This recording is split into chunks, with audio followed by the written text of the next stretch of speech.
All right, we have the winners of the Snag Proof Frog Tournament that happened this last weekend, Saturday, Sunday. Mark Acosta and Juan Gomez. No. It don't Now they're gonna matter. think we're gonna lie. Anyways, Mark Gomez and Juan Acosta, two hammers. They won last year, and they went and backed it up again this year. So good job, guys. Thank Yeah, you. congratulations. Thank you. Yeah, that's hard to do. I mean, there's not many people could do that. Yeah, I no, haven't heard it at all, especially the frog tournament.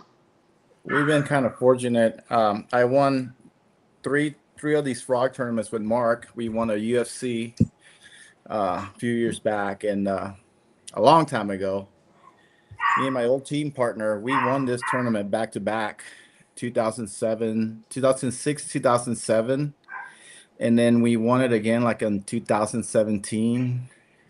And then after that, we won the UFC, and then we went back to back again. So Nice. we've been That's pretty good. fortunate. It's a fun tournament. I love throwing a frog, and it's the easiest tournament you could fish because you just show up with three rods and box of frogs, and you just go for it. Yeah. Not much prep involved with it either, right? Just No, pick up no, three it's real, frogs and real go. easy. Just throw the stuff on the boat and let's go. So, what pound line do you throw? I use 65 and 50. Um, on like the popping frog that I throw, I use 65, and then like a bus frog or some of the walking frogs that I throw, it's 50. And I stay with what I stay with straight 65 power pro. 65? Yeah. And you throw the 51 for it's easier to walk it or longer Yeah, I cat. feel like I could get a lot more distance with it, and then it's easier. And the most of the time, it's been like it would be like a bus frog where I gotta throw it further, and Mhm. I'm not really setting the hook as hard as I would like on the one I used with 65, like the popping frog. So Yeah. I remember I drew you at Clear Lake and you threw that frog up You against the get her? tulies there. hmm And yeah, that you was a fun day. yeah, you were saying, yeah, the fish will get up underneath it and boil. hmm And sure enough, you'd see a fish would boil and then your bait disappears. So that was pretty cool. Yeah. Yeah, no, it's fun, man. Throwing that frog, it's a lot of fun. Oh yeah. So day one, tell us about day one. You guys came in with 10-8-3 on day one. Yeah. How'd the day start, and was it the bite right happening right away, or was it kind of hit and miss throughout the whole day? Well, we'll start on Friday for practice. I'll Okay. let Juan take it from Friday. Friday, well, after our last week, we fished that UFC one, and we really didn't have anything going. We haven't been practicing a whole lot. We didn't even catch a limit on day two. I mean, we fished hard and just never got a big bite. Never really. We just felt lost. And then I told Mark, um, instead of fishing the Wednesday nighter, we should just go out on Friday and at least have a starting spot or something where we get some bites in the beginning. Try to survive Mhm. day one. Which these tournaments, if you get in that 7 to 10 pound range, you're always going to have a shot at winning. And Sure. that was kind of the goal. Once we went out in the afternoon and kind of fished around the same tide we were going to fish the next day. So I told them, let's just get on the backside and start fishing down south and fish some of the duckweed and cheese and stuff that's back there. It's the easiest stuff where you could get a lot of bites, and at least you get three fish, and you don't know if it's going to be 9 pounds or 6 pounds, but at least Sure. you're going to get a limit pretty quick or fairly easy. So we did that, and we did all right. We didn't catch no big ones, but we caught a lot of 13, 14 inches. So we Sure. figure we'll get a limit. If we could get out of there quick and get on the main water, then we might have a shot at getting a big one. And so that was the game plan. And yeah, that didn't pan out. Oh. Mark could follow off with that. But Yeah. uh, We were pretty confident down south that we could at least get a limit, and so we showed up Saturday morning, and we were boat 113, I think it was. Um, and so we were later flight. Yeah, So over the Juan, wait time there. yeah, but gave us, at the tail end, gave us a little time also Sure. behind that. So got a little bit more of the tide going with that. And so we kind of, we always talk on the way there. I pick Juan up and then we drive up there. And so the plan was to hit a couple spots on the way down and then get down there and hopefully get a limit. Hmm. And so we took off probably about 11:30 in the morning, and we hit the first spot, and we got nothing out of it, which is a spot we've been catching some frogfish out of. Juan caught two 4.5s out of there back to back in the Golden Mussel tournament. Hmm. What, 3 weeks ago, Juan, was it? A month Yeah. ago, something like that. So we hit that spot first, and that didn't work out. I don't even think we got a blow up on that. Blanked. Yeah. So or is that when yeah, no, that was on Sunday. So we kind of just went right around the corner on the trolling motor, and we could see the bottom actually, and Juan threw all the way back up in the Tully's kind of in an opening, and sure enough he gets a 3.5 first fish. So that was, at least we got a 3.5 at that point. Yeah, confidence booster for sure. Yeah. And that's all we got there. So we just started kind of moving down south and hit another spot, and one gets a 4.5, almost 5. Wow. Nice. So we made one more spot. I don't even think we're halfway down south, and Juan catches a 2.5. So we both looked at each other and said, "Why are we even going down south when we've got 9 or 10 pounds sitting in the live well, and that's what we're going to get down south?" Hmm. So we just started fishing and stood kind of central and then out to the east, um, and then we picked up a couple more fish, just plucking around, Yeah. hitting some water that we've been fishing on a Wednesday night or something, and so that's how we ended up with the 1083 on the first day, which we thought would be hopefully in the top 10 with Yeah. 1083. And to our surprise, we You. came in and we're in 5th place after day one. Yeah. Um, Sitting well. So was there like a somewhat of a pattern? I mean, were you guys, were you able to dial in just kind of where they were sitting or, kind of, were they tucked way back? Were they sitting on a certain type of weed? Were they, what was it that was kind of figuring that pattern out? Well, we've done this for a long time, and we kind of know where we catch them. Mhm. You probably got like 3 different situations going on in the Delta where you could either fish duckweed, which is the visible stuff, Yeah. the stuff that everybody sees, right? Mhm. You could fish some of the red leaf stuff that's on the main channel. You could fish open water. There's a lot of ways you could catch fish on a frog. It's not just throwing it on top of cheese or throwing it on top of any kind of duckweed or some kind of matted vegetation. I mean, you could catch fish pretty much anywhere on that river. Sure. And what we've been fortunate, we kind of figure out is just how to catch them on open water. We're not fishing a lot of the visible stuff. We're Mhm. not. Seems like everybody either goes way north or way south because that's the stuff that's there. And you do get bites, you do get a big one, but Sure. everybody goes there, and now you're battling it out with, 5, 6, possibly more boats in there, and everybody's just rotating against each other, and it's just doesn't. You're not. I don't feel like you're gonna win that way. You got to figure out how to catch them out in open water and flats. This time of the year, all these fish, once they're done spawning, they set up on current. And when they Mhm. set up on current, you want to target like Thule points. It's just like a lake. It's the same thing. If you fish it kind of like a lake, you fish the points with current, you're gonna get some bites in there. And we're generating bites and that kind of stuff. Flats with like nice grass that's just kind of scattered around, and it has the current. Now we do kind of plan our day on where the tide is.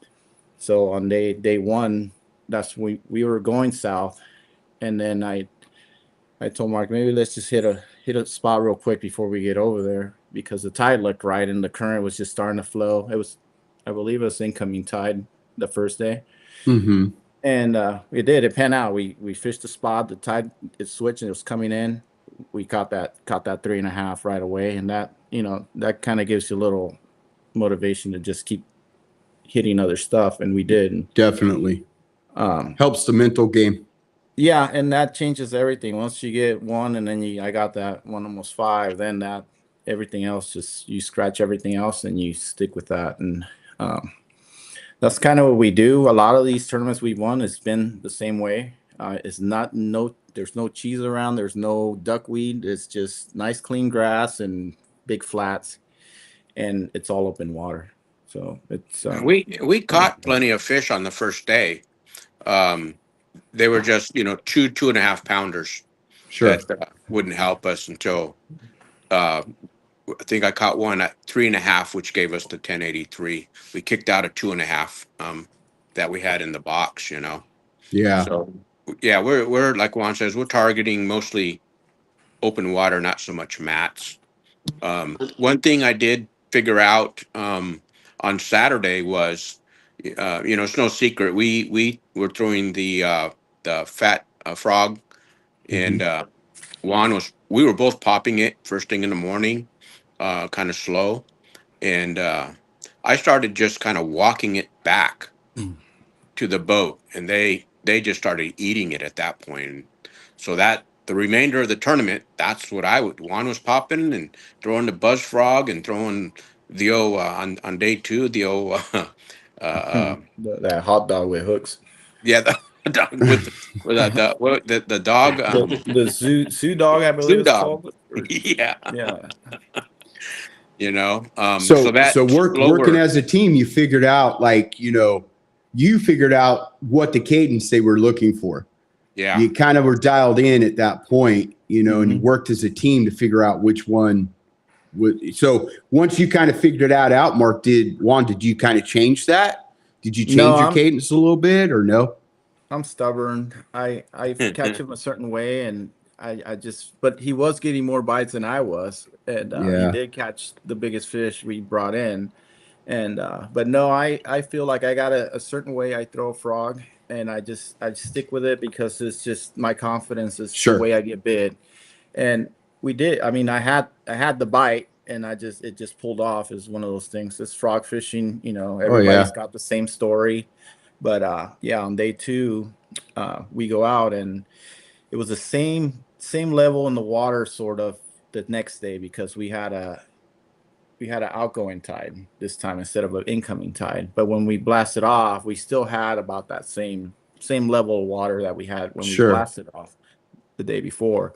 So I told Mark, we're just gonna run the same stuff, because with the low light conditions, you could generate a big bite early, and then just kind of work as the day goes on. Then the tide was gonna drop, and then we would have to wait for the switch to where you were gonna get another nice bite later in the day. So I told him we just start on a nice little red leaf patch that we found on the second day. We caught a little one off of there, and that one was right off the track. So I was like, let's just go in there, see if we get one quick one. And we first stop, got one about 2.5 pounds, and that at least we got one on the boat. It's nothing crazy, but it's a fish. And then we just did almost the same rotation we did the second day, the first day. I mean, it was the same deal. We just didn't catch them. We did catch them one spot. Mark caught another one, about 2 pounds, and then that's when I caught that one on that zoo dog. It just he had it. He bought them, and I don't throw those stuff, and I just stick with that one frog. And I told him, "You still have that thing?" He's like, "Yeah, it's in the box." And I had a rod but didn't have anything on it, so I tied it on, and I saw that thing, and it walked really good. I mean, it was surprisingly walked really good. I was like, it's gonna get bit, but I got no confidence. I'm just kind of burning a little bit of time getting up to where we were going to fish on a point. So once I get to the point, I throw that thing right over that. Had a little red leaf with some current going, and a 3.5 pounder eats it. And I hooked that one and we get it in the boat. So now we got, about 9 pounds maybe. So we're okay. We got 9. We probably in check range now. We're not thinking about winning the tournament because Sure. we haven't had a big bite or really nothing crazy. So we were just fishing for a check and have a good tournament. We hit our next spot where we've been catching some nice fish off another red leaf patch, and Mark goes in there and throws his frog, and he gets the one, and he missed it, so he didn't put a hook on it. And the first thing you say is like that you get a hook on it, because that tells you a lot. Because if you do hook it, you're not gonna get that fish again. He's just gonna swim off. But he saw no, he didn't. He just tried to eat it. He just swiped at it. Yeah, and it was a good one. So we left, and I told him we'll just catch him on the switch. On the switch, we're gonna drive by here anyway, so we'll stop and give her another shot, see if she wants to go. We made the loop. We went kind of south and hit a lot of spots, and that's the thing with these tournaments. You got to burn a lot of fuel, and you're fishing for 3 bites only. You're not catching 5, so you want to get 3 bites and 3 of the right ones. So you're just hitting every little spot you could think of and just going until you hit. Once you hit, then it's it'll work out. But we caught I had the opportunity on a big one where I threw on a little shady spot, some man-made structure, and she came out. It was like 6-7 pounds. It was a real big one, and came up, ate the frog good. Everything went well. I didn't think I do anything wrong. It's just sometimes they just pull off. I mean, these fish, they got a big mouth, and when they do eat it, it's in their crushers and stuff. So if you get just one hook of that in the gut or like in the top part, they open their mouth and you're pulling so hard it just comes right out of their mouth. Yeah, it happens a lot when those with those big ones. So I had her. She started going off to deep water. I knew it was big, and she just pulled off. So by that time we were kind of bummed out because Mark had that opportunity earlier, and then I had that one. So we're like, man, we just blew this thing, and it was sad for a while. We were both like, it's just not our day, man. Yeah, it's gut wrenching, right? When something like that happens, no matter. I mean, if you're fun fishing or tournament fishing, either way, it's gut wrenching. Yeah, and I told him, I was like, it's only gonna get worse. You know that, right? He's like, yeah. And sure enough, we had another opportunity. It just wasn't going. So we start running back once the tide switched, and we knew we were gonna have at least a couple more shots. And we went back to the spot where he lost that one earlier in the day, and I was like, all right, well, we rolled up in it, and red leaf is, once the tide goes up, goes underwater and it disappears. A lot of that stuff is a low tide deal, and we rolled up on it, and then I didn't see the mat, and I told them we're late. We screwed it all up, and I was like, well, let's just fish it anyways, see what happens. I walked my frog right over it. I'm like, popped it, nothing. He throws his out, and he walks it right over that thing, and that 6 pounder comes up and eats it, and he hooks it, and I'm just like, oh my God, I can't believe he got it. And we get it in the net, and I was like, here we go. Yeah. And so now we had 2 decent the fish. Excitement at that point, like, I mean, did you guys think you had it at that point? Like, no, was it in your mind? No. We not this place. You're not. We can't be confident on that. We had what? 12 pounds, at that Mark, point we had 12 pounds. Okay. Yeah, so I mean, there's a chance. I mean, fishing hasn't been great, Sure. And it was, we were close, but I knew we didn't have it. And then so we once you get that one, then you kind of like, you start gaining momentum, and then you're like, all right, let's just go start hitting some of the other stuff. And we hit a lot of stuff on the way back to the track, and I think we had like 40 minutes left, and we get to the track, and it's windy, and I'm like, man, I don't know where we go. We're kind of lost now, because the whole day was, some areas was windy, other areas were really calm, and it was kind of inconsistent depending on where you were.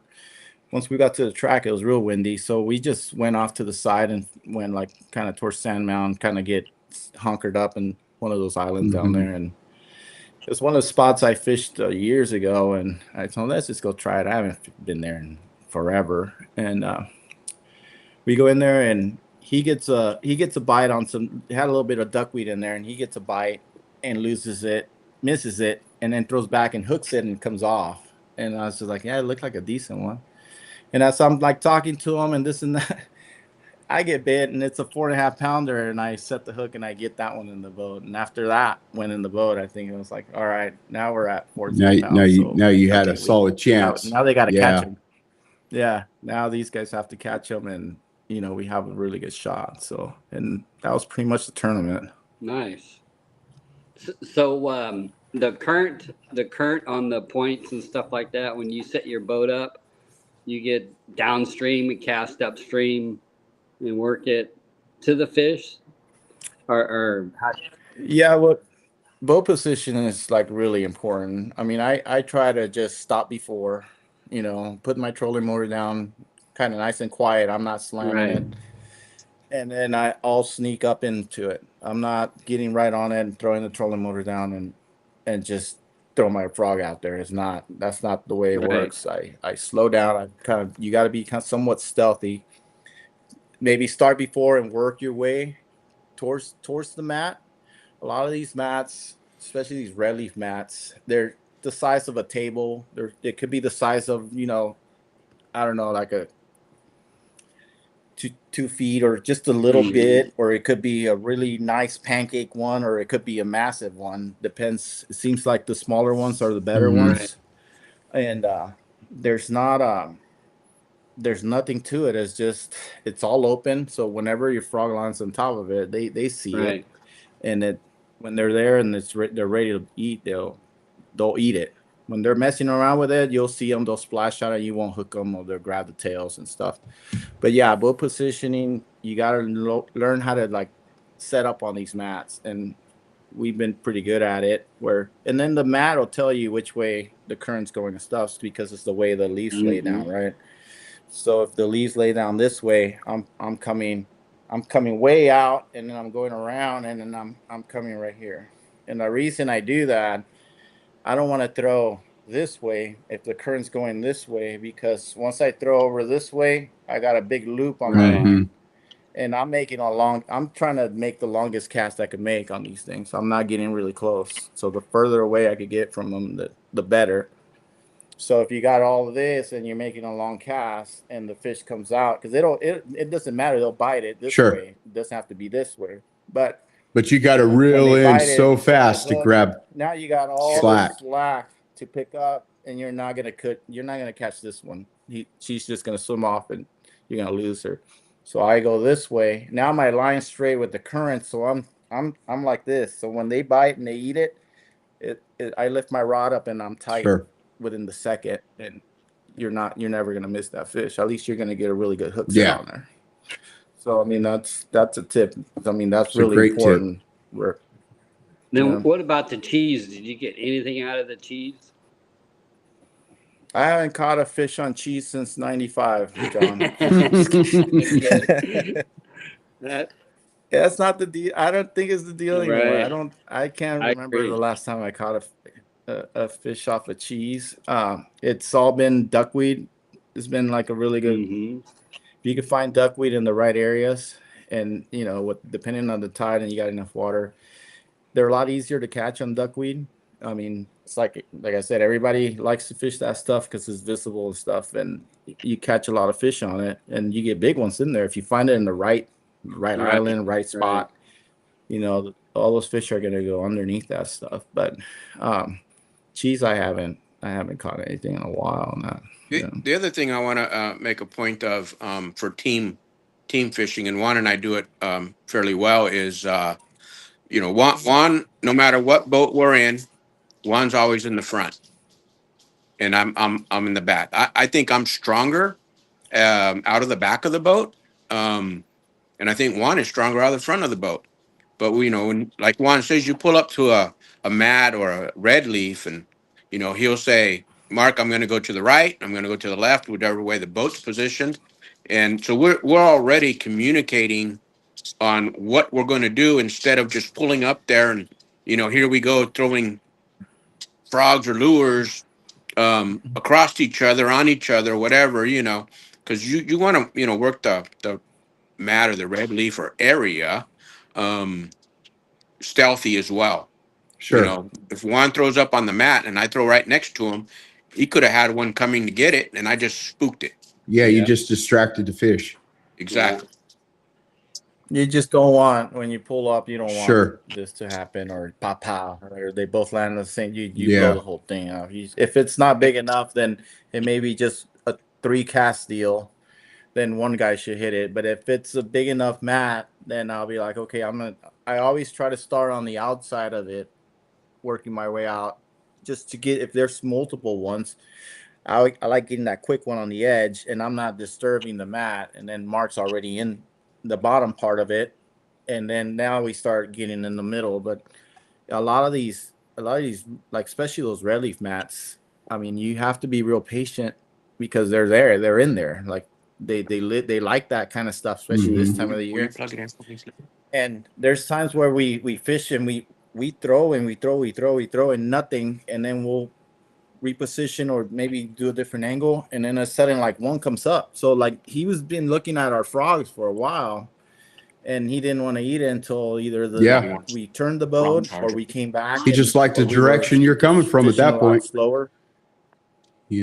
Yeah, so it's not, they're not very big. So if you're very patient and just wait and leave your frog there, and you're gonna piss him off, and he's gonna have a better shot at eating that thing than just moving it really fast and just going through it and make 2 casts and then go to the next one. So it's you gotta be real That patient. red leaf is more in the current than it is not in the current. It's always in the current. It's always on a main channel, and that's where it grows. You're not gonna see it in the back of the sloughs or anything. There's a lot of it on the main channel. All the rivers have it. You just gotta look, and it's all timing thing too. Obviously, low tide is better because you want that stuff to mat. When it's high and it's doing all this stuff, it's just open. So you could throw like a buzz bait or something over. But in this situation, we're just throwing frogs, so you want it matted up, and that's when they really eat it, when it's matted up. And you work it slower when it's matted too, huh? Especially if it's a small mat. That frog's just sitting there. Yeah. Once I get it to the mat, I try to leave it there as long as I can. And when you hit it right, it doesn't take long. They get a good shot at it, and they eat it really good. Like I said, other times they're just messing with it. It's like everything else. They're trying to just slap at it, or they'll splice. Like that one he lost in the morning. I don't know how he missed it. It just made big explosion. I thought he had it, and he didn't get it. But we went back, and he was able to catch that one.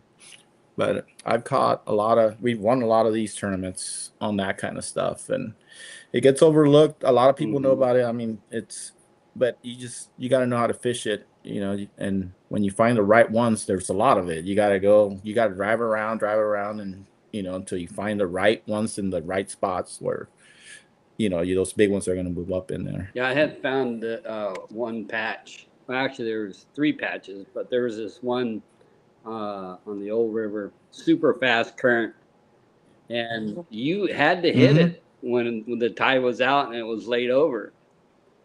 And and 2, it was like if the current was going to me, I had to get in front of it, where the current's going right at me, and I had to stay way away from it.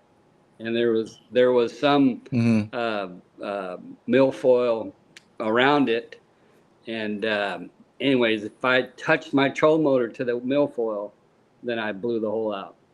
You know what I mean? It was just to spook them. So like that's why I asked about that 50-pound, longer cast. That's what I had to do. I had to make a roll long cast, and the guy's like, "What are you casting at?" I'm like, I call it hippie grass. I don't know what it is, but anyways, the red leaf stuff. The hippie grass is the stringy stuff, like the green stringy stuff that just kind of grows on a clump, and then it like spreads out and it makes a little canopy.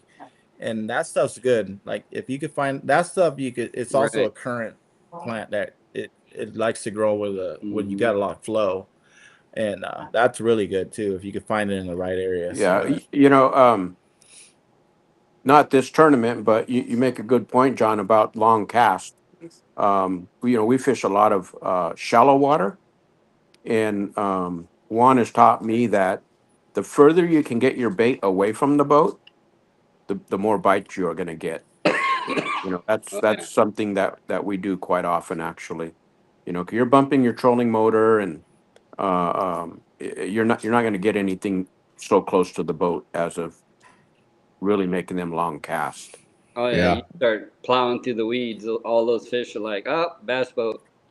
Don't Hmm. eat. You hmm know. yeah, And that Yeah, no, resonates yeah, even into the no, kayak it's side, guys. I mean, honestly, our kayaks are probably a little bit noisier when you're knocking, getting in your crates or your tackle right, boxes and slamming them onto your deck or anything. So that's right. that's an amazing, that's a great point right there. It's just, I mean, I feel, I mean, it could be just me. I mean, I caught it where I made a lot of noise and I've caught a big one, whatever. But for me, every time I roll up to a spot where I know there's big ones in there, I stop before. Like I said, I'm not slamming the trolling motor. I'm on low and I'm just fishing my way to the actual spot. And once I get to the spot, I want to make sure I'm positioned right to make the right presentation, depending on what it is. And if it's a, I love making a long cast because I could just stay away and you're more stealthy and you're gonna get a better shot and better opportunities on these Mhm. real big ones. If you they're used to hearing the Yeah. motors go by and all that stuff. I feel like they know Hmm. that noise, but like the clunk clunk, Put the troll motor down. you You already scared told everything you just within 50 yards. yeah, you already told that this Hmm. guy here, she's smart. They're not Hmm. dumb. Those big ones are real smart. So once they hear that noise, then she's off to Yeah. the channel and you're not gonna catch her. So you think Yeah. those big fish they live mostly in the channel part, the deeper part on the breaks, and in the current out in a little deeper water, or they go up shallow to feed, or what's your impression on our idea of? These I mean these fish in the delta they go up and down all day. It depends on the Mhm. tide, right? But like the bigger ones, yeah, it depends. It's all like water level. I mean, if you're fishing, obviously in the springtime, you're gonna see them up in the flats, shallow. They're gonna stay there because they're trying to spawn. But right now they're set up on current and next to deep water, and it's like everything. I mean, if it was a lake, I would tell you the same thing. It's just the Mhm. same. Those big ones want to run out if they see they feel kind of danger, whatever. They're gonna run out and they're gonna go to their comfort Right. zone in the channel. And but yeah, no, the bigger ones will stay out a little bit. They're more cautious, but I feel like a lot of those real big ones, they're out a little Hmm. deeper. So the Some of these flats we're fishing that too, we're not even near the bank. I mean, those flats are, we could be 30, 40 Mhm. yards out. And as long as you have the right grass, and if it's a low tide and high tide, they're gonna go over to the structure and maybe feed and stuff. But when the tide drops and it's a big flat and they're living there, they're gonna pull out to the farthest part of the where the weed is or the flat or whatever next to the deep water, and that's where we're catching a lot yeah, of that those was big ones out, just way out, and where everybody else is just running Sure. through right by them. We try to fish one of the spots on the tournament, and we went back to it to go hit it one more time, and there was a boat on one of them, and I told my it's like their boat's Yeah, right on top of the right. Hmm. fish. Yeah, I was going to ask So, you about the flats. and Yeah. they're Yeah, and all they're doing is they're looking at the visible stuff, which is a little bit of cheese on the bank, and they want to throw their frogs on top of the cheese, and it's Yeah. only this deep. And yeah, you might get this little guy to Right. slap at it or A little something, bit of and hope. but the big ones, she's out Hmm. sitting on the outside, and yeah, waiting for the tide to come We're back waiting so for she can you swim guys. back to that cheese when the tide's on. So these flats, So current close by, or the current's pushing right by the flats? yeah, You always want to have current, and that's why whenever we're fishing, we don't have a starting spot like, oh, unless we've been out where I know there's a lot of fish in an area. We're always like, I always tell Mark, where are we gonna go? And then because we don't know Right. really where we're gonna go, we're gonna base our tournament on wherever the tide is, and once we see the tide and what's it doing, we might have to be like, okay, we can't be in this spot until noon. So let's just go over here, run this way, and trying to fish this stuff. And we're just killing time. But if we do catch something, we might hit over here, and we might not make Sure. it over here. But we're just waiting for the tide to get right to get to So certain areas. this last And weekend, what was the optimal tide? I feel like we had a really bad tide. It wasn't. It was a little tide. It was a lacy one, so we didn't have a Right. lot of movement. And once we knew that, we knew we needed to slow down. We couldn't just run fast, and because when you get these big tide swings, that's when you gotta because you'll miss it because it drops so fast. Next thing you know, you Right. lose your water, and if you don't time it right, you're just like a step behind, and you're never gonna get in the right spots at the right time. So it's this tide it worked out because it was a little tight, like I said, and it wasn't moving a whole lot. So the water levels were that's why we fished the same stuff both days. On a different tournament, if we would have if it would have been a big tide, then we would have done the opposite on the between the 2 days. If we would have fished low tide and got them really good on low tide, I wouldn't have done that the next day. I would have done something different because I feel like a lot of these guys, they find an area and they catch them really good on day one, especially on these frog tournaments. And they catch them really good and they go back thinking they're going to catch them the same way. But now you got 3-4 feet of water. So it's not going to pan out. You're never going to have that same tide where you caught them the day before. So the tide was best out or in? Well, it seemed like we caught the inside of the tide, the beginning of the incoming, and then the next day was the beginning Outgoing? of the last of the outgoing. Yeah. So it was like I said, it was almost the same deal. But it's always on the switches, it's Right. always good, depending on what you're doing. That's always you want that first hour, whatever, where the switches and it starts rolling out, and then the last hour of the outgo, it's always going to be good. Obviously, the slack, you'll still catch a fish here and there, but they want that. You always want to have some kind of water. We have a question from Chris Starkey, one of the listeners, for both of you. What is your optimal tide you love to fish?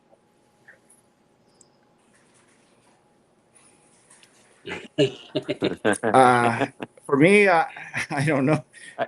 I sometimes I hate high tide, and then there's other times where I love low tide, and it's just not.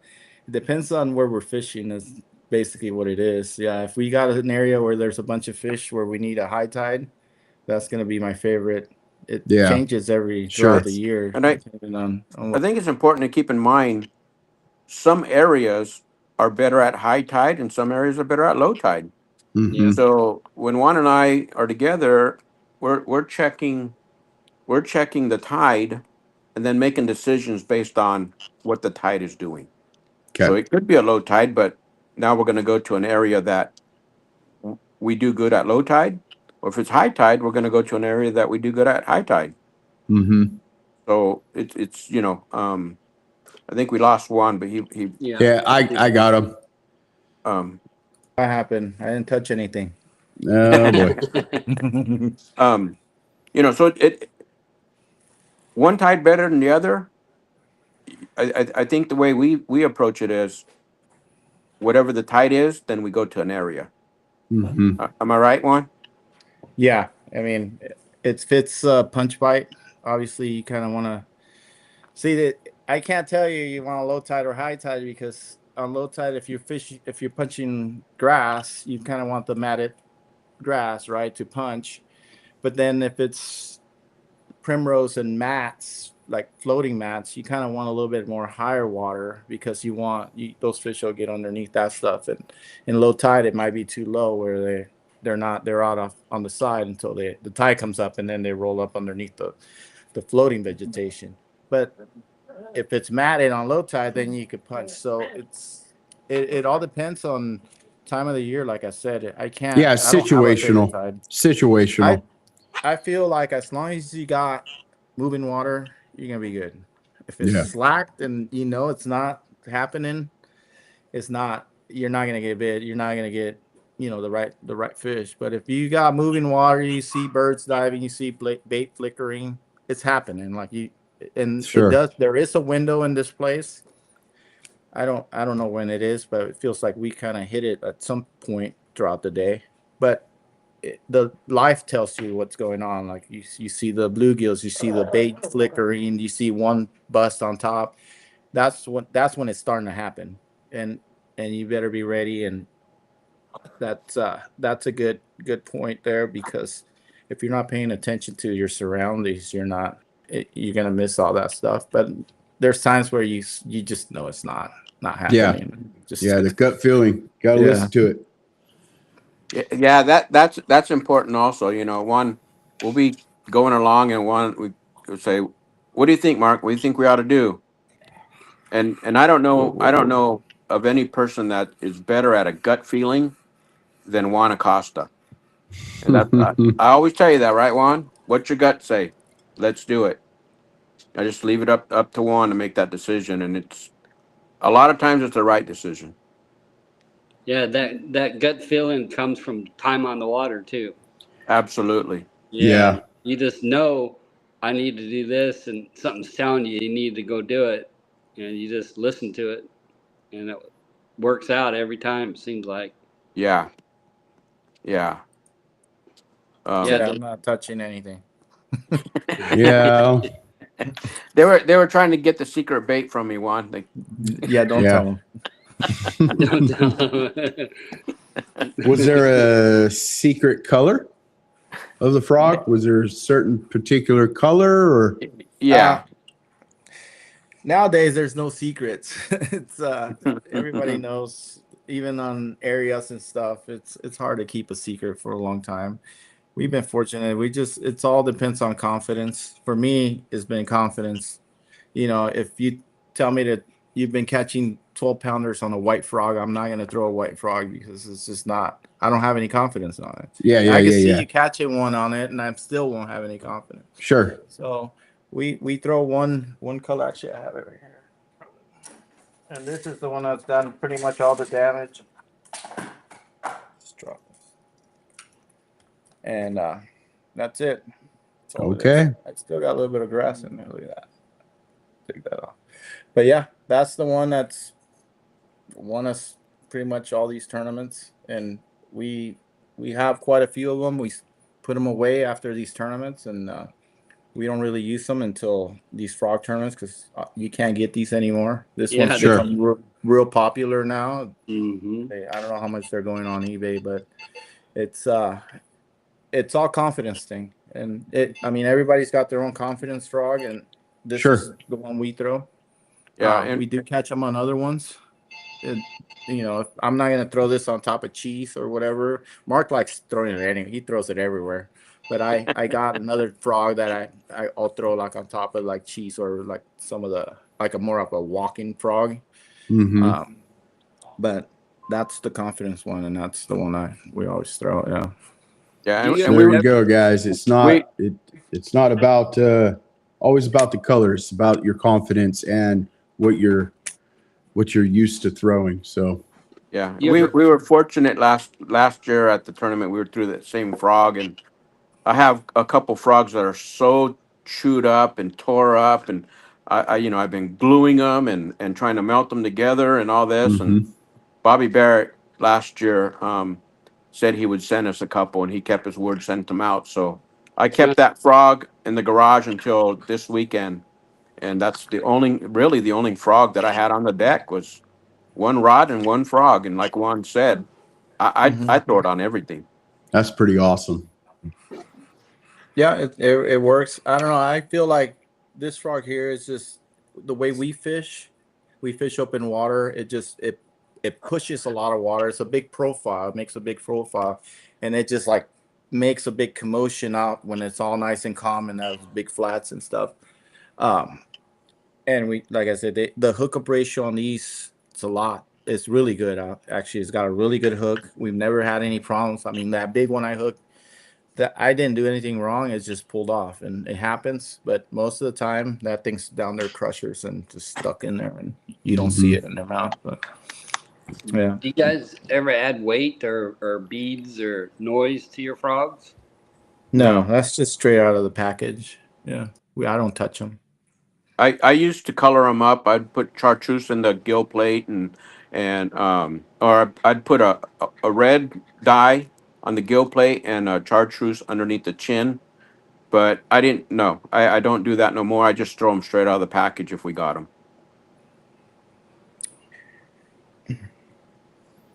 Yeah. Yeah, that's the thing. They quit making them, and Yeah. then there's some other frogs they quit making too. So, yeah, they're worth a lot more money now than what you paid for them. Oh, for sure.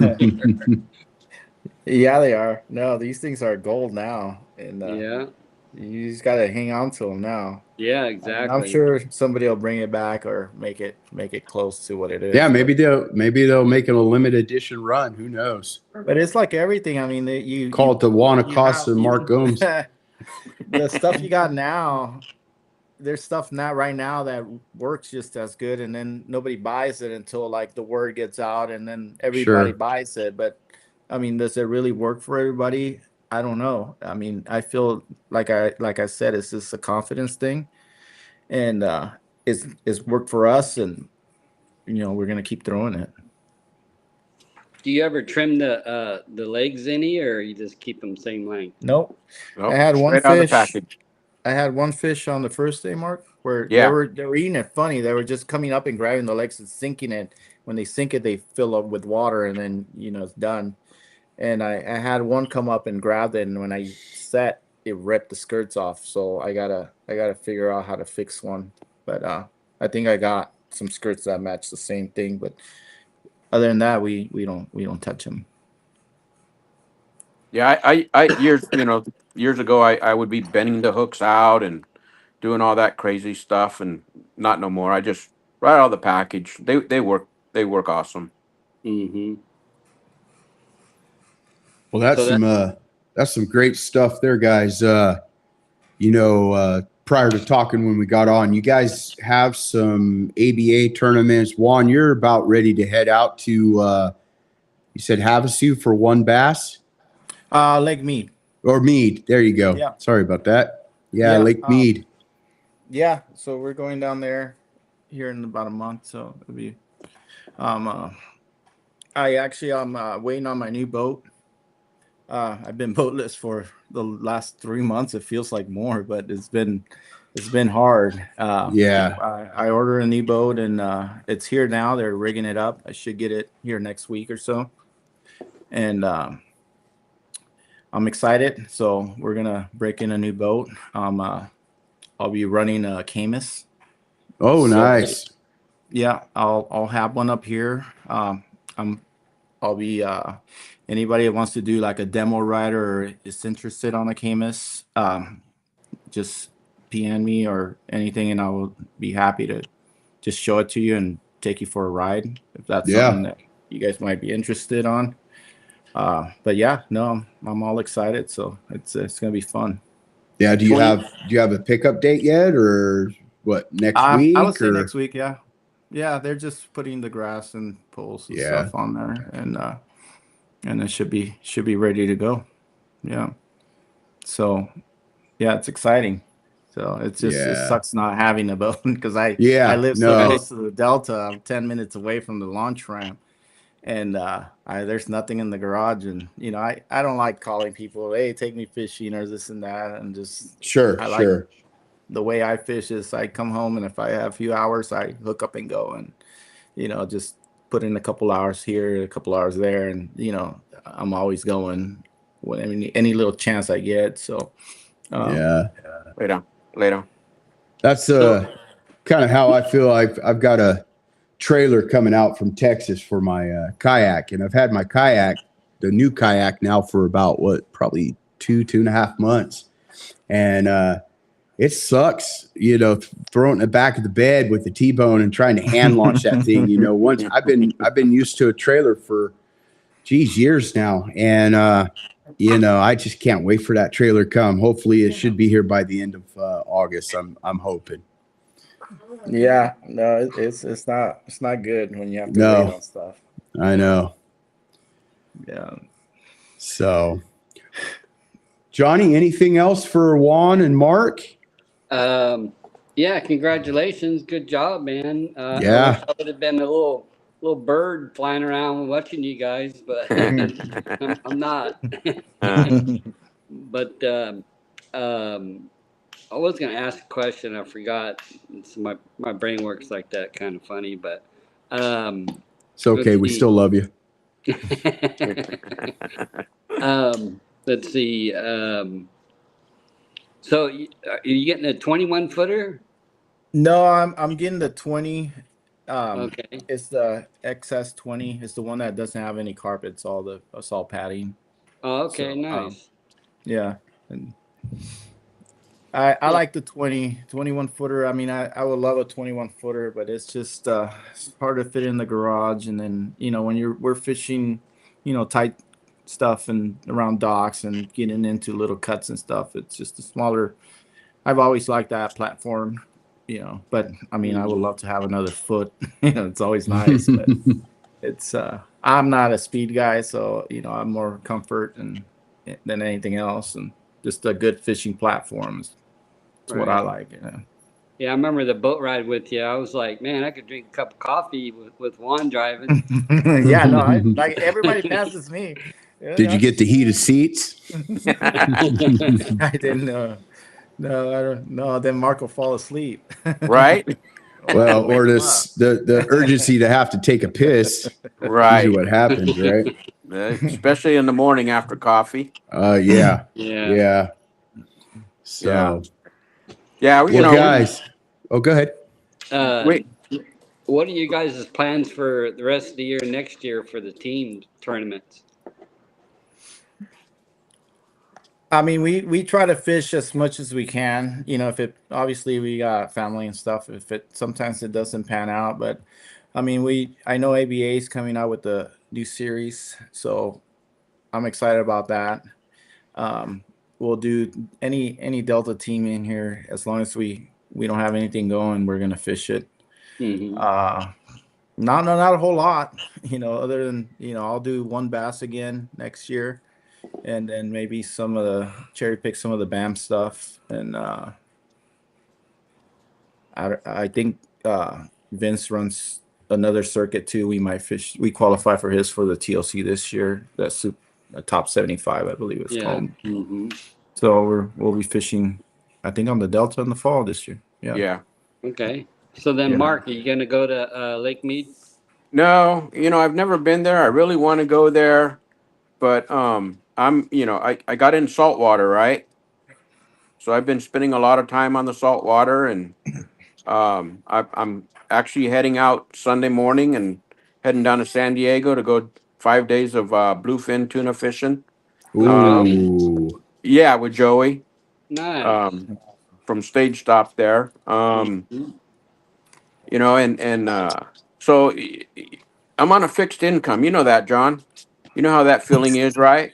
Hey, the fixed income is just spend as much money as you can, because the kids are gonna spend it for you when you're gone. Oh, believe me, I do that. I do that. But yeah. So with the salt water and all that going on, we get in as much as we can. Right. So if we can't, for whatever reason, kids got birthdays or we're okay with that too. Mm-hmm. 10, 12 years ago, 15 years ago, it was like, I'm sorry, I won't be at the birthday party, but but anymore, it's like, hey, that's okay. Spend time with your family. Life is short, Sure. right? Yeah. I mean, we know life is short, so Yeah. we gotta make our priorities, and fishing. We can do, and it, John. We could go fishing any day of the week. Yep.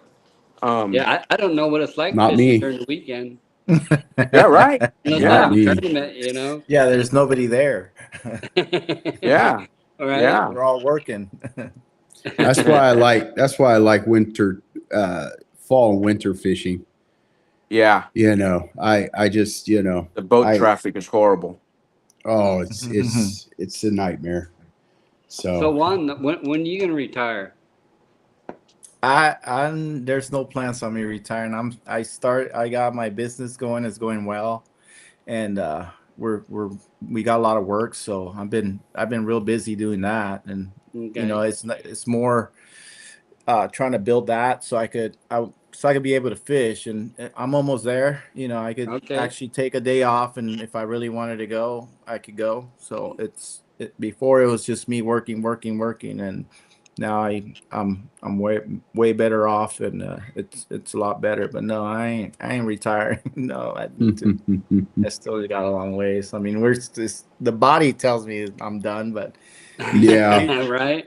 these 2 days, I mean, these 2 weeks of just throwing a frog for 8 hours, even That's though they tough. say it's 6 hours, we felt like 8 hours, and That's it's tough tough. on us, and everything hurts, and it Oh, yeah.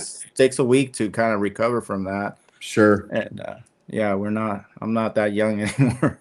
Yeah, I had this one guy. He's like, "Ah, fishing. I don't understand why you say you get tired." I go, "Well, let's go." Yeah. So we leave my house at 4 in the morning. He's like, "Dude, 4 in the morning?" I go, "Yeah, you gotta get there before the sun gets up." I fish from sun up to sundown, right? And I Yeah. told him, if you fall asleep on the way home, you owe me Hmm. $100. Yeah. And I tell you what, it wasn't even 10 minutes, and he was Oh, yeah. snoring. No, for He was sure. out. I'm like, really, dude? Yeah, but isn't it crazy how, like, once we, like, especially on tournaments, once you get the mind going, you could go, and we don't eat, we hardly Yeah, even you drink don't any drink. water. Sure. Yeah. How many casts are we doing for hours, Mhm. hours, and then the minute, like, everything's done and you get on that truck on that drive home, it just shuts off, and you're just Oh, yeah. Yeah. Oh, yeah. Then you it's start crazy. thinking about the work day the next day. Yeah, Not it's not me. crazy.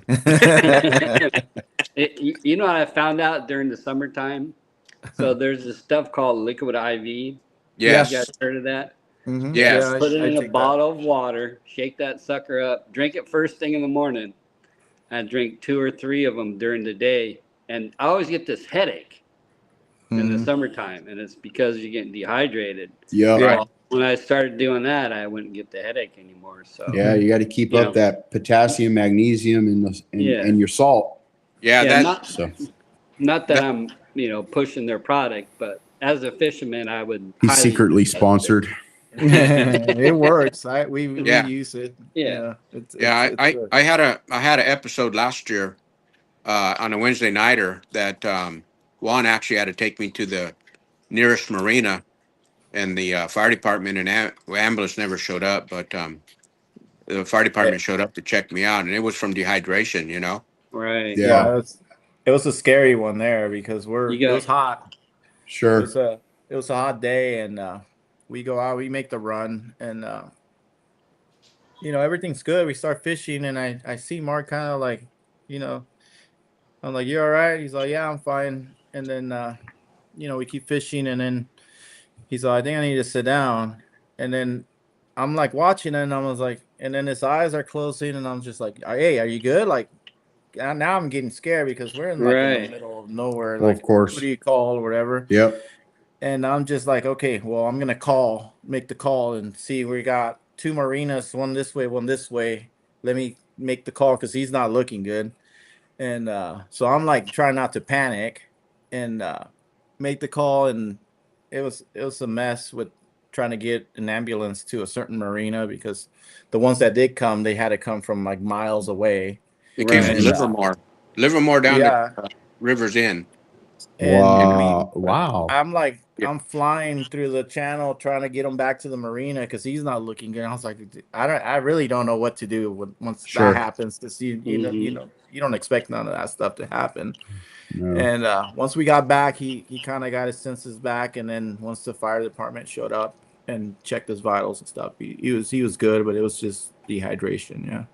Yeah. Yeah. So the long story short is I keep liquid IV in the boat now, and I Right. have one in the morning or when I get on the boat, and then I have a couple throughout the day, and Yeah.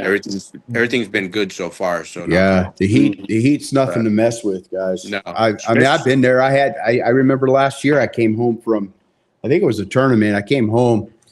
I felt fine. I mean, nothing issue wise. And I sat down, ate dinner, and eventually got up out of the recliner, and I cramped up so bad. Literally, I dropped to the floor. I was in so much pain. And I mean, I was on the floor for over 30 minutes. I thought I was going to have the wife call, call Yeah. someone, because and after that, yeah, I made sure every time I had some type of electrolyte drink with me at all times. Yeah. Yeah. So Emergency like that, you drink pickle juice. Yep, pickle juice works really well. Yeah. Well, John, we didn't have no pickle juice. No, when you're at No. home. Yeah. Catch yourself some ditch No pickles. pickles around. So So did Guys- you see Orange? Did you see Orange? I was pretty lethargic at the point. He was yeah, you could tell like his eyes, he was just like his head was just dropping, and I'm trying to like keep him up. I'm not letting him go to sleep or whatever was Right. happening to him. I'm trying to like, hey, look at me, like stay awake. And actually that day we had my daughter with us. Remember? It Yeah. was Yeah. she was Yeah, like, the I daughter. had no babysitter and I took her with me, and I'm trying to like have her not freak out, what's going on. I'm trying to Right. keep it cool, and I'm like inside, I'm just like panicking. I was like, I just hope it's not a heart attack or anything like that. yeah, It worked out, but yeah, no, it's a scary thing. But Yeah. the other thing is like, I don't have contact numbers. Like, we talked to each other forever, and I don't have like his wife's phone number, Right. somebody I could call, Sure. his family and stuff. That, that's important too. To just, Yeah, and have of all days that day, I forgot my phone at home, so I didn't even have a phone, and it was a mess. But it all worked out. Oh, then you could have just called Mark. His phone was at home. Yeah, No, I did. Luckily, he's got a lot of brothers, so I did have his brothers' numbers, and I was able to get in Yeah. contact with one of them. yeah. How many brothers do you have, Mark? I have 6 brothers. I had 7 brothers and 1 sister. Yeah. Yeah, we got a large family. Well, Yeah, very good. Yeah. So, what kind of sponsors do you guys want to shout out to? I guess I'll go first. I really want to thank, Nick at West Coast Marine down in Newport, because they're the ones helping me out getting these boats, and they wanted one up north to have like a demo boat. That way people could see it and stuff. Right. So they're working with me. So I'm happy to be part of their team. Nick Okay. and then Dave Valdiva is also helping me out a lot. amazing So opportunity. I want to thank them, and it's going to be good. I'm also part of GSM Outdoors. I've been with Phoenix for, I don't know, it seems like 3-4 years now. I love their rods. I've been throwing them for a while now. They have a big selection, not only from trout to bass to like some of the stuff Mark's throwing on the saltwater, the big tuna stuff. Yeah. So they cover the whole spectrum, And then Yamamoto Baits and Bill Lewis, I've been with them for a while too. And obviously Coyote Bait and Tackle has been, I don't know how many years, seems like 30 now. And they've all Denise and Mickey down there, and all the guys down there. They've always taken care of me, so I'm happy, to support them, and they support me. And yeah, that's pretty much it. That's all I got. Yeah, I'm pretty much same. GSM Outdoors, and I switched over to Phoenix rods.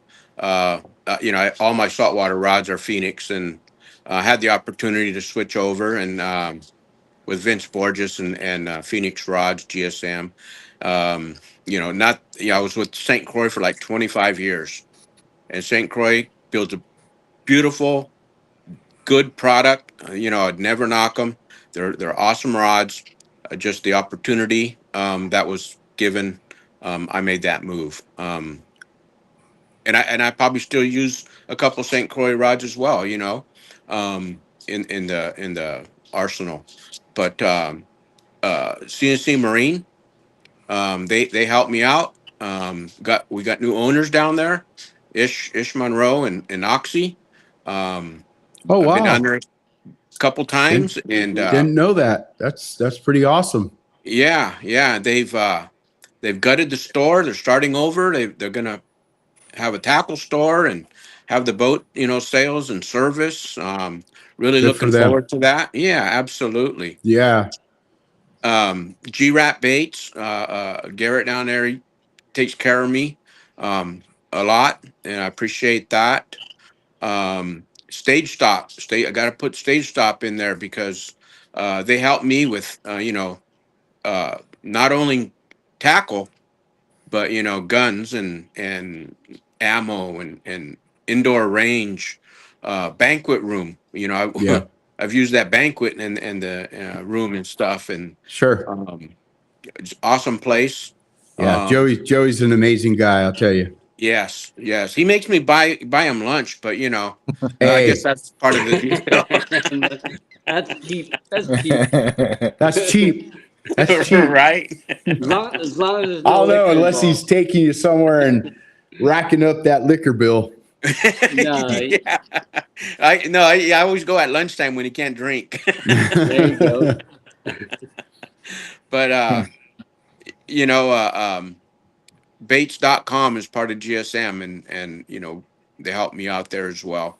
Um, so yeah, it's got a lot of help. Got a lot of help from folks, and I really, really appreciate what they do for me. Um, and hopefully they continue. It makes life a lot easier that way. Yeah, um, in this industry, it definitely does. Yeah, if you want to get rid of any of those St. Croix rods, give me a holler. I have a garage full. I And bet he you do. does. Yeah, I do too. Yeah. So, since are you done, Mark? Or Yeah, I'm sorry. yeah. All right.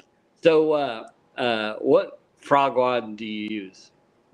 I this weekend I used the Veritas, and I think Juan uses a 7.6 frog rod actually, but I'm about a foot shorter than Juan, so my 7.6. I'm half of the rods in the water when I'm trying to work the frog. So I got the 7.4 heavy extra fast, Okay. and it's actually they call it a jig rod. But that Hmm. thing was money this weekend, and last weekend too. But this weekend when we caught some nice fish, that rod was money. Mm. Then, I use a few of them. It all depends on what frog I'm throwing. The one I got here is the one I always throw, and it's the 7.7 is the Ultra MBX. And this thing I like the longer rod because I'm making a long cast, and Mhm. when I make a long cast, I need that leverage. And this rod, I feel like when I started using this one, I could get a good hook on them, and I wasn't missing them, and I catch up a lot quicker.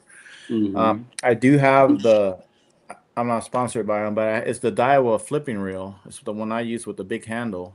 Hmm. It doesn't hold a lot of line, but if you really pack it with 65, you won't be able to cast all the line out. And now once it Right. gets lower, you'll see like the spool, but it's got the Sure. big handle, so when I do get bit, I'm cranking. You're Winching, yeah. cranking.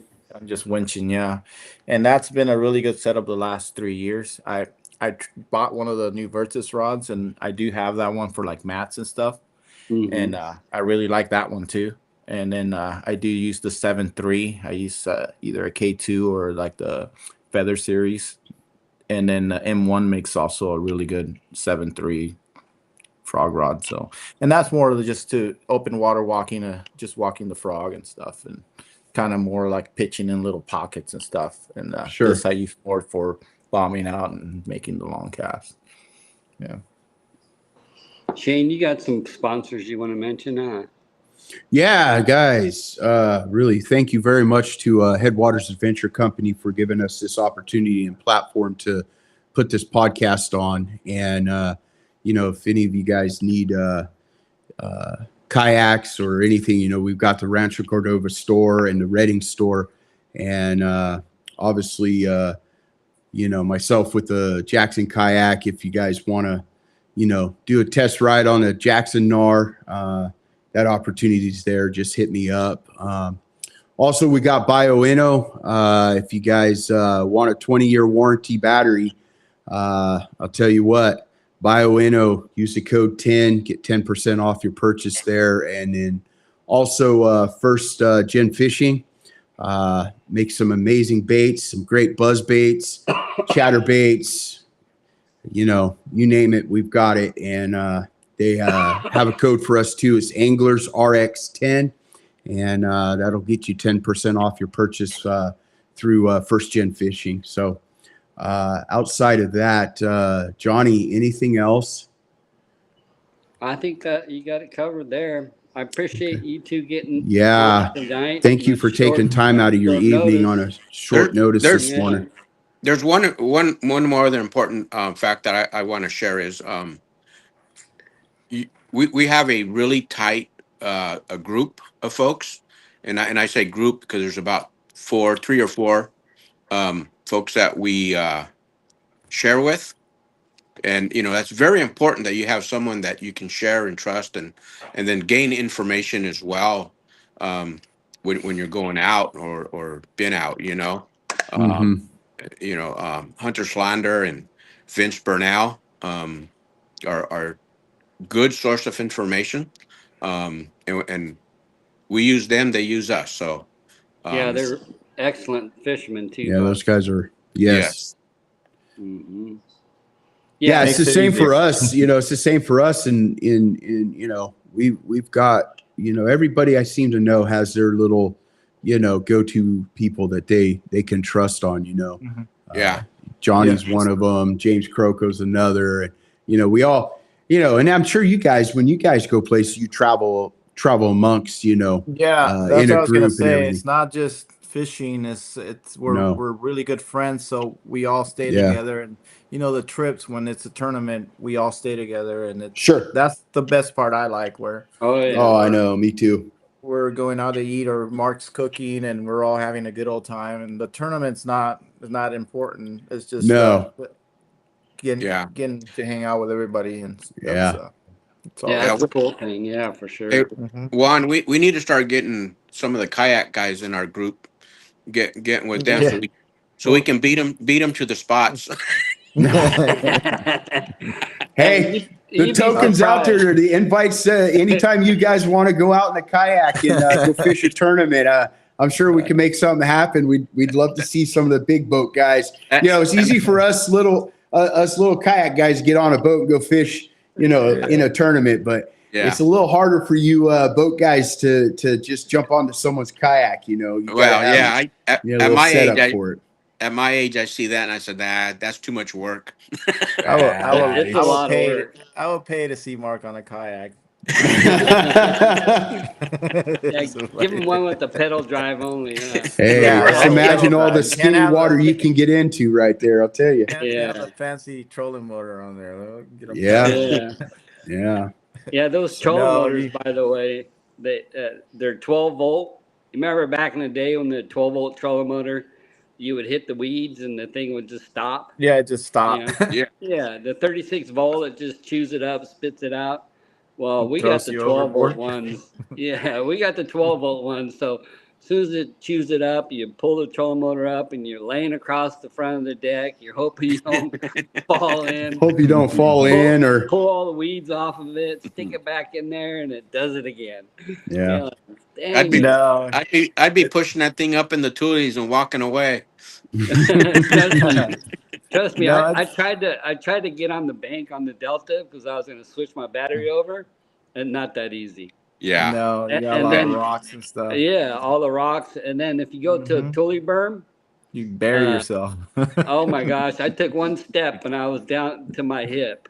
Yeah. I was like, whoa. And you got I the think I'm raccoons screwed. start raccoons will start walking around you. Yeah, Looking the big rats would come over and start chewing on you. Oh, new No, food. it's cool. The kayak stuff is cool, but it's just another hobby. It's just like hunting Yeah. too. Like a lot of the guys that buddies of mine is like, come on, duck hunt and all that stuff. Like, no, man. If I do No it, way. it's like everything else. You get hooked, and then it's Sure. another hobby. Huge That's just expense. yeah. So I just try to just stick it to one. Try to and, stick to you know, one game. Yeah, Yeah. it's cool. I mean, I see him. I want to see Ovidi on the water on his kayak so I could do some donuts around him and see what he does. But I haven't had the opportunity yet. Well, you got to find him when he actually comes into the kayak. But Oh, trust me, if I see him, he's gonna have some waves Yeah. around him. yeah, you just gotta look for that. I'm sure he's got a name for the kayak, but Oh, for sure. you got to look for that blue kayak. Yeah. It's an older native. I know that for a fact. So I had this wakeboard boat guy. They crashed right by me, and I'm fishing this point at Tolick, and I'm thinking, man, I hope this guy doesn't take off right there, because if he does, he's gonna swamp me. Sure enough, it was me and another guy. The other guy was coming down the bank going back, and I figured, well, I'll just make a few casts on this. And anyways, he took off, waved at us like, "Hey, buddy, how you doing? I'm your buddy." And me, it lifted the back of my boat up and like turned it sideways. Yeah. And all I could do was just kind of like hold on. Oh, yeah. Right. And the other guy, his paddle dug into the water, right? The nose of it did, the Yeah. paddle part of it. It just dove in the water, and it spun him completely around, and he almost flipped. Wow. Yeah, and I was just thinking to myself, geez, people just don't know. No, they don't. They got no. They're clue. oblivious to it. Yeah. You What know. happens when the water gets in it? Like, does it float, or is it flood enough to where it- it'll sink? Or It it disperses out through the scupper holes. but will Yeah. it make you like get off the kayak, or you could still stay in it while the water's like? I mean, I'm sure. Yeah, you have can it all. still stay in it. It Okay, fills that's cool. completely full and drains immediately. Yeah, Oh, it drains tight. pretty much immediately. Yeah. You Well, know, I feel you better know, then. Okay, But that water, See? depending on the That kayak, that water can, find its way down into your hole inside, and then, after a Then you're while, screwed. especially on a very rough day of water, if you're in open water and you're in 20 Taking mile an over hour the winds, taking on 3-foot swells, Mhm. that water can eventually make its way into the hole. The bottom. And at of that point, you do start feeling like, oh boy, this is getting a Can't little turn. tipsy. Yeah. Yeah. Yeah. So. Yeah. One more thing. What about when the sea lions get close to you? Is that You pray don't- they you don't guys jump don't in You your care? pray. Yeah. Pray I they mean, I'm don't sure if jump you in. have a fish on, that thing's gonna eat that thing if it's near Yeah. you. I'm sure. I've come close, real close to a bunch of them, and I've had them right next to the boat come up, look at me, and then you know how they make that noise, like Yeah. they were kind of like the thing was like laughing at me. Mm-hmm. Who are you? F you, And then- Johnny. Yeah, he went underwater, and I'm turning around, Yeah. I turned around and went the other way. And I looked back, I'm like, well, he didn't surface yet. And I turned back around, he's right in front of me. Looking Yeah. with his head up. He's Well, like, are we playing today or what? Are you my and it buddy seems now like or every what?" time, when they do blow that air out, you're just like, okay, where are you? Because it seems so close, you know what I mean? Right.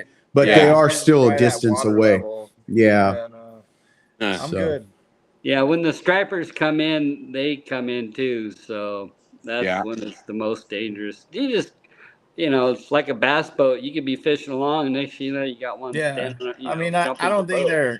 they're aggressive, but I would see like you throwing a fish over and that thing just jumping and landing on top of you. Those things are like 900 pounds and just Yeah, it would ruin your day for sure. Mm-hmm. Yeah. I haven't heard of anybody yet eating a seal, or having one come in their kayak. But I've heard of bass boaters Yeah. jumping in the front of the boat, Yeah. breaking their graft off or whatever. Yeah. It's Yeah. crazy. Yeah, 900 pounds. Can you imagine that? you know. No. And they're as long as your kayak. It's not Right. like, Oh, it would immediately big. flip you. It'd immediately flip you. oh yeah, you would The weight definitely- distribution would be so off, you'd be over. Yeah. Wow. Yeah, you So- would. It would probably skirt you out of the boat and make you land like 10 Oh, yeah. feet away or something ridiculous. Yeah. Yeah, then all your shit fall over the place. You hope your St. Croix rods don't sink, which they do Right. because they're good rods. They just sink right You down. guys got like little Yeah. little buoys on your rods and stuff in case they go over, or no? Is Some that guys like a use thing, like or- pull float, so they'll like Uh-huh. zip tie a pull, like a small section of a pull float. That way, if it does go overboard, they do float. Right. I use a pull float about a little bit longer than the foot, and I use Velcro, and I take it Mhm. off and I fish, and I put it back on and I stick it back. Okay, so in case they do go over, you could at least. Yeah. Yeah, because there's times where you'll pick one up and the other one falls in the water. Yep. Oh yeah, gets Yeah, I can tangled see up. that. Yeah, Yeah. the handles hit each other or whatever. Yeah, Mhm. it's a whole nother experience, but you really got to go and fish out of one and experience catching a Right. fish. Yeah. And It's a lot Yeah. different. yeah, the first fish Wow. I caught went to Kelsey Bass Ranch. And I was throwing a jig along the dam, and I threw the jig up there on the point, and thunk. And I said, "Okay, don't flip it, don't flip it." You know what I mean? I said, and I caught it was a little over 6 pounds, and it towed me around. I mean, it Yeah. followed me in a circle and kind of towed me along. I thought, holy moly, that's getting downright, personal. Mhm. Yeah. Yeah. After that, I was like, wow, this is pretty cool. But yeah, you can guys spend 15, 20 grand on their kayak by the Yeah, time it's they put crazy. their electronics on it, Mhm. Yeah. and they don't have a problem, putting that kind of money in it. And I have a bass boat. I run that. Mhm. Try to run it once a week. Now I'm not retired. I've been going to Eastman, and Eastman. If you want to catch a fish over 10 pounds, that's where you go. Really? Wow. That's the place now, Yeah. huh? Oh, that's the question I was going to ask you guys. So I remember back in the 90s and early 2000, to catch a 10-pound fish was actually pretty common. Mhm. I mean, during the springtime, it was like almost every time you went out. Now, No. not so much. No. So do you think the F1s are now an F5 or what's your idea on why these fish aren't as big as they were? It's on. I really I wouldn't know. I mean, it's hard to say, but the only thing I could say is I've been living here for, I don't know, 11, 12 years now. And since I moved here, every year I would get one or two, maybe three over 10 pounds. And it was every year. The last 4 years, I haven't caught one over 10 pounds. So I don't know if the sea lions ate them all. I mean, there's still a lot of big fish. There's still a lot of Mhm. fish in this place, and they move around. I mean, the way they're killing the grass right now, we had a hard time on that first frog tournament on that UFC because all the stuff we normally fish, there's no grass. Right. It's all dead. And whatever they're putting on this year, and they started really early, the pellets that are killing the grass, that stuff, it's potent and it's bad because all these areas, they're just like there's nothing there. You don't see no life. The water looks green, the grass, whatever grass is there, slimy, nasty, and you don't see bluegill, Right. you don't see nothing. So, and it's a lot of that, a lot of dead water right now throughout like the old river, middle river, all that stuff. Even some of the marinas, and now they're all clean. We went in Cruiser Haven, normally do pretty good in there. There's not a blade of Wow. grass in there, and it's just it could be that Sure. the fish might not, they might smell the chemicals and stuff, Take and off. they swim out to other areas, and they're just gonna keep swimming until they find the right stuff where the bait and the bluegills and Mhm. everything's living there. And it's just but there's still a lot Oh, of yeah. fish. There's still a lot of fish in this place. But it's just, and you see it because in tournaments, you know where the guys are winning. So, and you know, like, okay, that area they either haven't sprayed yet, or no, everything either moved out over there, or it you don't know where they're gonna go, so you just got to keep moving until you find them. And once you find them, they're all there. I mean, they're still, this place is healthy. Last year, it seemed the same way around, you know, this time of the year, but in the fall, I mean, it was great. Like we were catching fat 3.5 pounders, like Mhm. beautiful fish, and a lot of them. So there is a lot of fish still in here, but you know, it's just, you just got to keep moving Sure. around, and you know, grass Right. is the main important thing. If you find the right healthy Yeah. grass, they're gonna be there.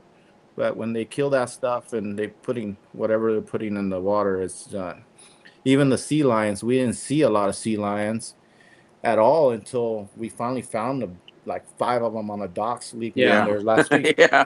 And but there, you don't see Right. them hunting or anything. I think they do it at night, but you know, with no grass, the fish can't hide anywhere, so it's easy Mhm. pickings for them. These things, I guess, they're Yeah. they're this big. Right. Their stomachs are this big, so they got to eat a lot, and they eat whatever they could see. So, but as far as like the genes on the fish, you know, I wouldn't know anything about that. But you know, every tournament you still see you know, you see you don't see them as many, but you see a 10, but you see a lot of six Right. to 8 pound Mhm. class fish.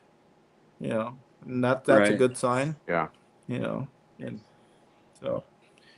But yeah, I wouldn't know. I'm blaming it all on Then grass. Just spraying the weeds. Yeah. Getting when the rid of Yeah. grass that is gone. that home, the Mm-hmm. fish's homes. Yeah. Yeah. Mm-hmm.